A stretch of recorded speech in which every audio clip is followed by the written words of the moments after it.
ايه الاخبار؟ ازيك عامل ايه؟ كيس هوز باك اخيرا الحمد لله بعد فتره من الامتحانات، فتره دامت تقريبا حوالي 3 شهور.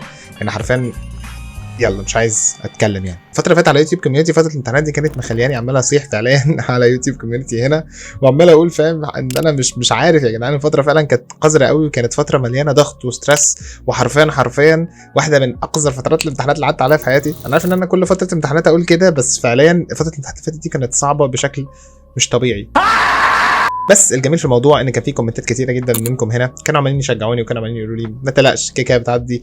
وكان بصراحه في نوع من السبورت كان كويس قوي، كان اداني قدره اني الى حد ما اعرف الى حد ما اتجاوز الفتره دي، او اعرف اني اركز اكتر في المذاكره، واحاول بقدر الامكان اني اخلص الحاجات اللي كانت ورايا يعني. فخلال الفتره الجميله اللي انا كنت جايب فيها عنكم هنا عشان الكليه كانت بتعتدي عليا فيها يعني، حصل كام حاجه كده. اولا دي السماعه الرئيسيه بتاعتنا اللي احنا بنستخدمها في المونتاج وفي كل حاجه، هنتكلم عنها بالتفصيل في فيديو قريب ان شاء الله.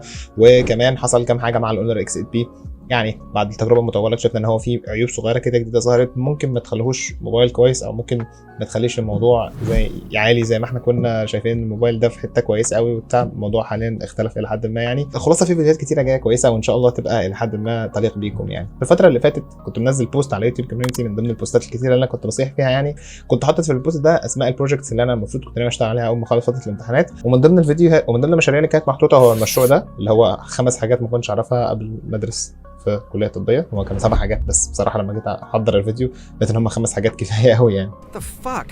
المهم من غير ما اطول عليك اكتر من كده، يلا بينا.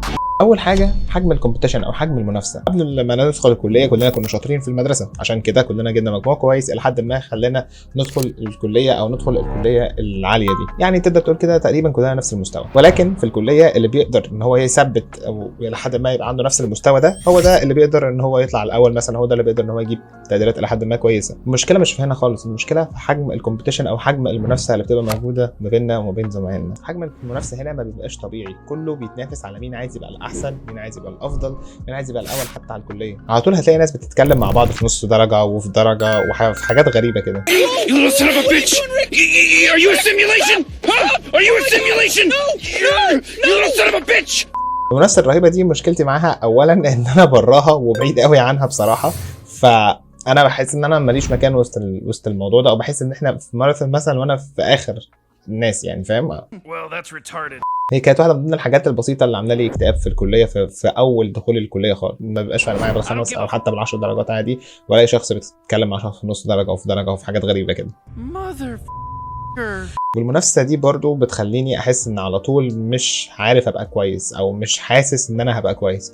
بيني وبينك انا قبل ما ادخل الكليه عارف ان اكيد الموضوع هيبقى صعب، لان احنا كلنا زي ما بقول لك تقريبا نفس المستوى، فاي حد هيكسل او مش هيهتم اكيد هيبقى في اخر الطريق. بس انا ما كنتش اعرف ان الموضوع او حجم المنافسه ما بين الطلبه وبعدها حتى كبير قوي كده يعني. فانا كنت فاكر ان الموضوع هيبقى عادي خالص، عادي مش داخلين نتنافس، ولكن اكتشفت ان في منافسه ومنافسه شديده كمان. تاني حاجه صدقني الموضوع مستحيل اقبلها مني او لا، الطب من الحاجات القليله اللي ما ينفعش يبقى جنبه اي حاجه تانية. معلش يعني تقبلها مني، ما ينفعش اللي هو ما ينفعش يعني، ما ينفعش تلتزم باي شغل باي تدريب باي حاجه تانية جنب الكليه، هي فقط الكليه. انا عارف ان في امثله كتيره للناس لحد ما نجحت انها تطبق الموضوع ده، ولكن خلينا نقول ان دي امثله فرديه كده او فلتات بالنسبه لي مش مفهومه. مثلا اللي عايز يعمل حاجه بيعملها اكيد والكلام ده، ولكن صدقني انت هتحط نفسك في ستريس هيبقى شديد قوي قوي، فانت مش هتقدر تكمل. وبرده صدقني الطب اصلا ما ينفعش يبقى سايد هاسل، او ما ينفعش يبقى حاجه على جنب كده بتعملها، لازم تبقى متفرغ تماما للكليه، ولا تحط معاها لا تدريب ولا شغل ولا اي حاجه من الحاجات دي. لانك بمنتهى البساطه ومع كامل الاسف مش هتعرف توفق ما بين دراستك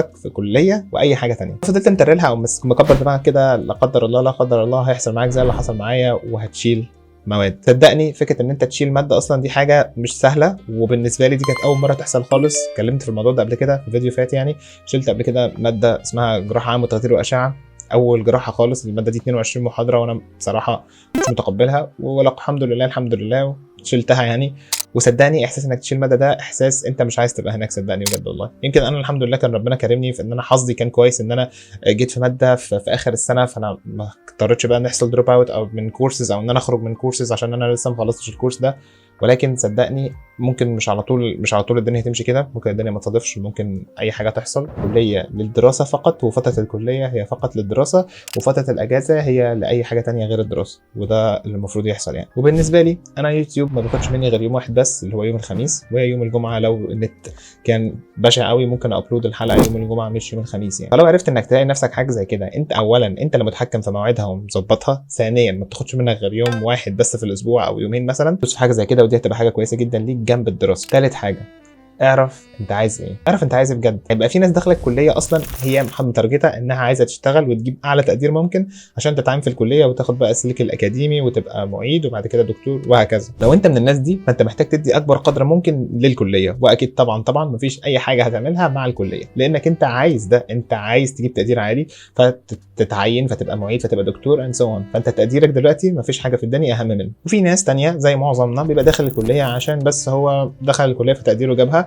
فمش عايز يشتغل في السلك الاكاديمي او اي حاجه، هو بس عايز ينجح في الكليه او هو بس عايز يعدي من فتره الكليه دي. ودول زي معظمنا، مش هقول لك ما تهتمش، اكيد اهتم وكل حاجه والدنيا تمام، ولكن يعني ايه، ما تأزمش الدنيا قوي. لو تقديرك واقع منك فلقيت نفسك جايب مقبول او جيد، مش نهايه العالم، لانك انت بس عايز تتخرج وتشتغل بقى في المجال اللي انت عايز تشتغل فيه بعدين. وفي ناس بتبقى داخله الكليه عشان تاخدها شهاده بس، وهي عارفه انها كده كده مش هتشتغل في الكليه دي، وبتحاول تقنع نفسها انها الى حد ما موجوده، وانها لا لسه بيجي منها امل ساعات، ولكن ما بتعرفش او بتفقد الامل بسرعه. ويمكن ده راجع لنقص ثقتهم بنفسهم، او عشان هم مش حاسين انهم موجودين هنا، وعلى طول حاسين ان هم في القاع وبتاع. يا رب ليش يا رب ليش؟